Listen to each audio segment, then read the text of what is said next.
Called stereo invites the world to actually see the sun in 3 dimensions. To help us better understand our closest star and how it impacts life on Earth. This mission, featuring 2 nearly identical spacecraft on opposite sides of the Earth, has provided a truly revolutionary view. For the first time in history, the stereo twins have dramatically revealed the 3D structure of massive solar storms, some hurtling towards Earth. These large solar eruptions, called coronal mass ejections, contain up to 10 billion tons of mass and can travel the entire length of the solar system, ripping through space at mind-boggling speeds. When a big solar blast hits Earth, it can scramble satellite operations, zap city power grids, and even harm unprotected astronauts in space. Will one of these intense solar blasts impact our planet? Much like we predict the weather on Earth, space weather forecasters want to better predict the weather in outer space to provide more accurate alerts when a big storm is headed our way. Join these solar explorers on their 3D mission, where we track the most powerful storms in our solar system coming from our life-giving star called the Sun.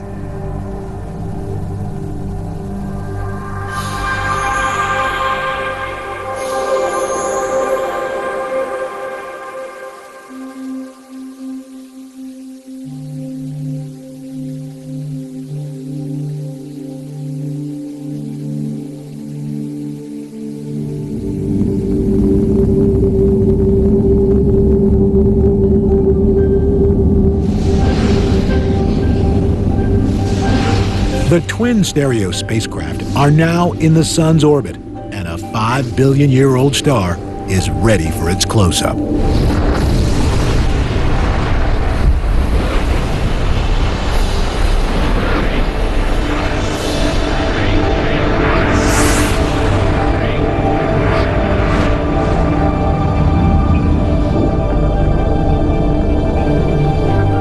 The Sun is 93 million miles away from Earth.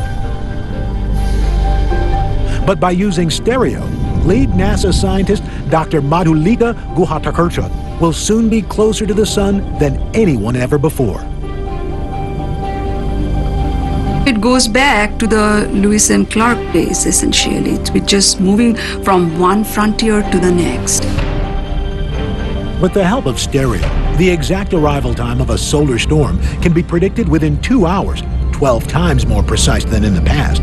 Space weather expert Bill Murtaugh helps warn the public of the Sun's most destructive blows. In space weather forecasting, the stereo mission is going to give us an insight much like the Doppler radar did for weather here on Earth. When we see the eruptions in the Sun, we call it a coronal mass ejection, a CME.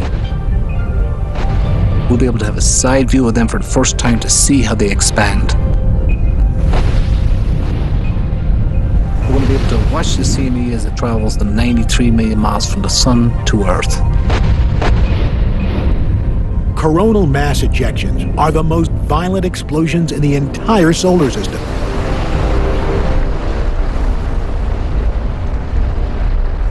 A gigantic shockwave filled with electrically charged gas. It travels through space at more than 1 million miles per hour, at least 400 times faster than a speeding bullet. The sheer power is equal to millions of volcanic eruptions exploding at the same time.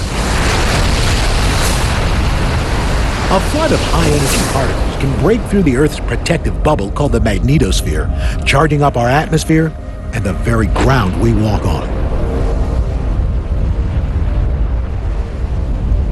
Record-breaking solar storms have caused a citywide blackout in Quebec, sent space station astronauts scrambling for cover, and most recently, disrupted communications with GPS satellites for a very tense 10-minute period.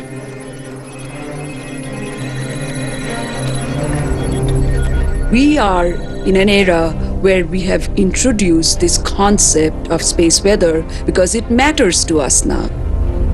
We are studying the sun and earth as a coupled system, not individually. And that new science is called heliophysics. It will be revolutionary. In any case, when you see more, you suddenly have insights you never had before. Up until now, our situation has been like trying to diagnose the ocean with one buoy. Stereo is a 2-spacecraft mission, and both spacecraft will be in orbit around the sun, but not in the same place. They're going to be separating from each other, and that'll give us 2 eyes on the sun. We're going to be seeing the sun in 3D. With the Stereo spacecraft, we're going to improve space weather prediction by a factor 2. The Stereo spacecraft are very complicated. There's a suite of 16 instruments on each one. Together, they analyze the flow of energy and matter from the sun to the earth. Everyone wears full clean room suits to guarantee the instruments are kept as pristine as possible so they'll operate in orbit.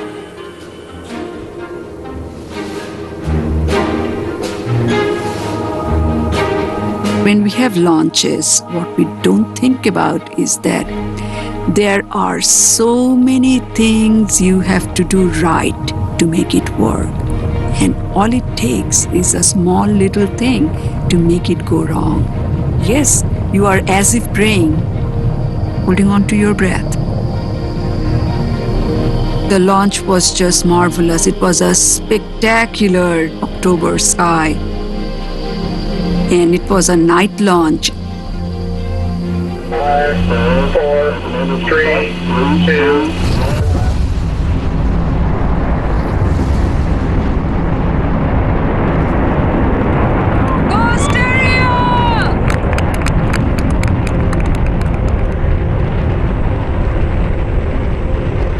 It was just beautiful. You could see the trail forever.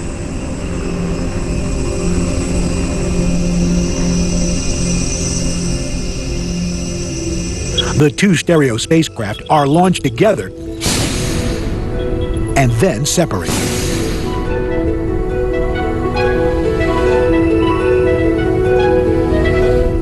The solar panels are then released.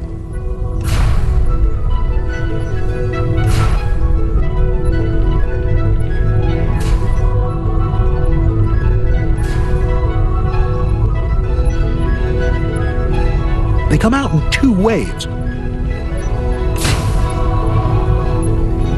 Once this operation is complete, the sun provides electricity for the twin observatories, enabling them to learn more about the sun's power. Once a day, an antenna transmits the data to the science team back on Earth. A complex series of signals are received at NASA Mission Control to ensure all 16 instruments are deployed correctly. When a solar flare erupts, 3 20-foot-long antennae measure radio wave spikes that provide important clues to the true 3-dimensional structure of these eruptions. From that point, they slowly open up all of the other instruments.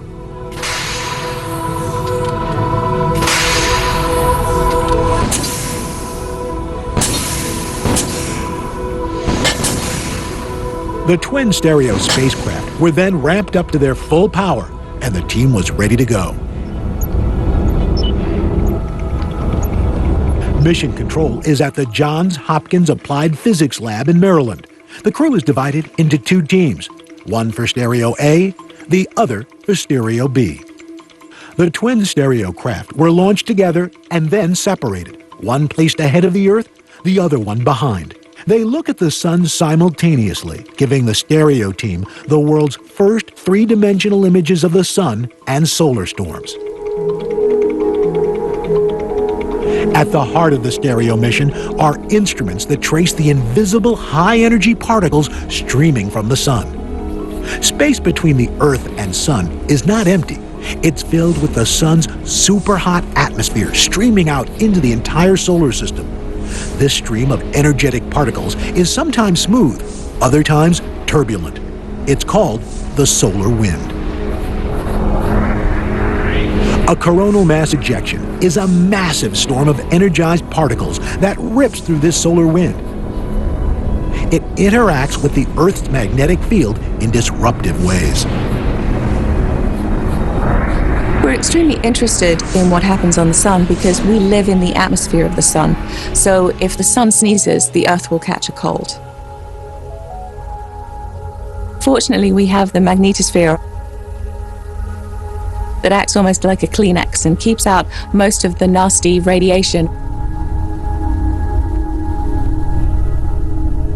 If you had a bird's eye view, it would look a little bit like a magnetic squid.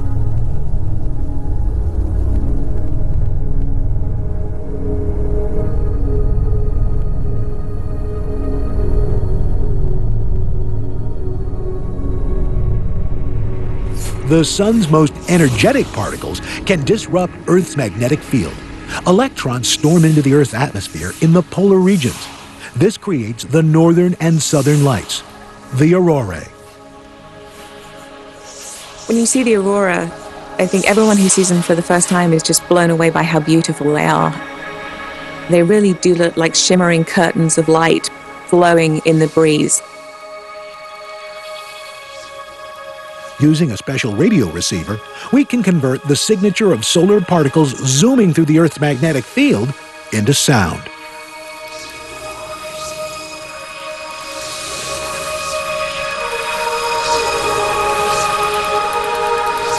The dancing lights of the aurora can be mesmerizing in the cold night sky. But they're also a reminder that solar storms affect life on Earth in many ways.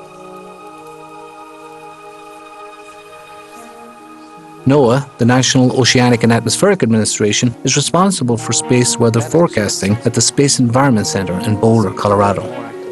We monitor space weather 24 hours a day. We have that responsibility to warn the public when something's happening in the sun that might affect us right here on Earth. We're watching big sunspots in the sun, measuring their size and their complexity. The sun's turbulent storms ebb and flow roughly on an 11-year cycle. At the high point of the cycle, or solar maximum, there are many more sunspots and storms in the solar atmosphere. This is also when coronal mass ejections most often occur. Warnings that a large solar event is in progress are issued when an eruption is spotted on the sun.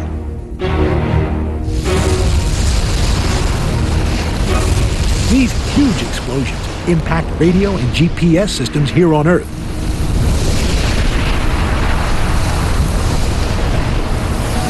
Space weather for the next 24 hours is expected to be severe. Geomagnetic storms reaching the G4 level, solar radiation storms reaching the S2 level, and radio blackouts reaching the R3 level are expected. On the 6th of December in 2006, a volatile sunspot cluster appeared in the sun, resulting in a powerful eruption. This actually produced the largest solar radio burst we've ever observed. We didn't expect there to be a large solar radio burst during the quietest part of the solar cycle. It just came out of nowhere. It was 10 times bigger than we had seen before, ever. This incredible surprise. We were counting the number of GPS satellites that were on track, and normally every 30 seconds you're seeing 10 satellites. All of a sudden it goes down to like 2, 1. I mean, it's like there was this huge effect. Pretty much every GPS receiver in the hemisphere was affected. Many of them just failed outright, ceased to navigate.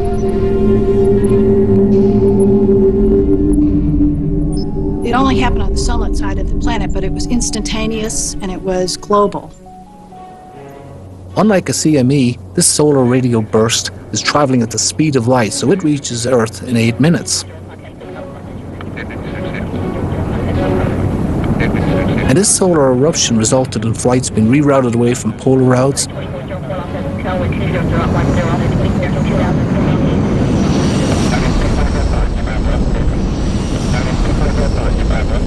This extraordinary radio burst itself affected air traffic controllers across North America.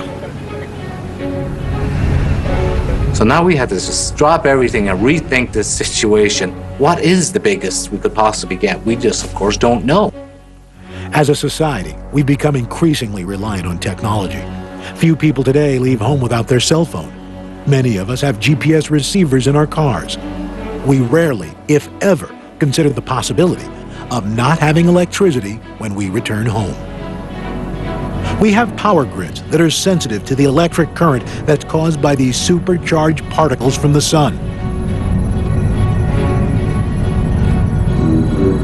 Blackouts can cause multi-million-dollar devastation and even loss of human life.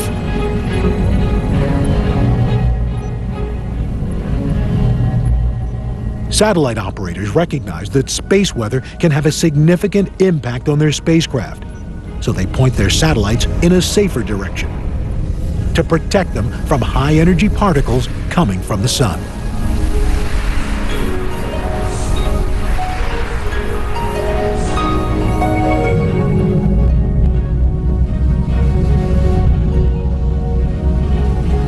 In order to better support human exploration of the sun and Mars, we must find ways to protect the passengers and spacecraft from the harmful radiation that streams from the sun, especially the fierce outbursts during these violent eruptions.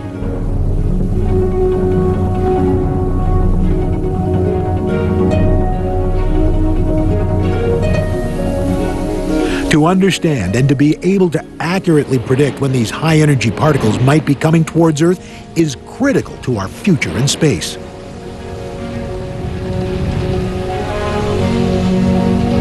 I can't imagine any other missions that are more directly relevant to humankind. By studying the sun, we are understanding this object that influences our life in every conceivable way.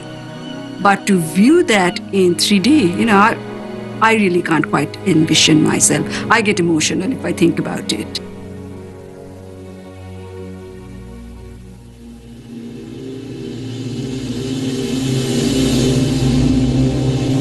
These are the very first three-dimensional images from the Stereo mission in their full glory and detail. This cauldron of magnetic soup, spitting out loops, jets, spikes, churning constantly.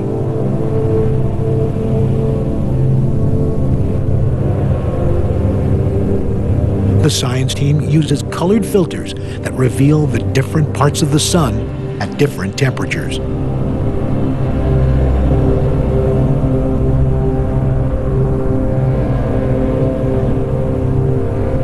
The dark regions are called coronal holes. That's where the solar wind blows out.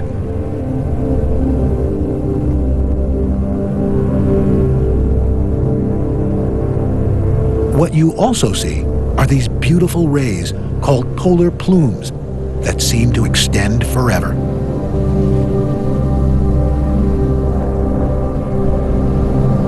When you see these coronal loops, they come from the hottest parts of the sun.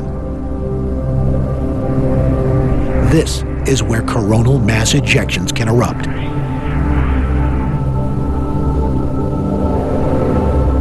Because of Stereo, scientists will finally understand the true 3D shape of all these structures.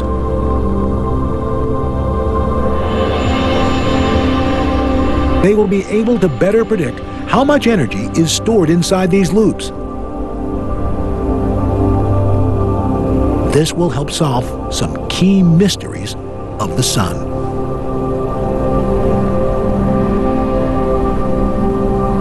What touched me the most is this young kid with glasses on, pointing his finger and saying, "I can as if touch it." That's the first reaction of the 3D sun for the rest of the world. It's just jumping out at you.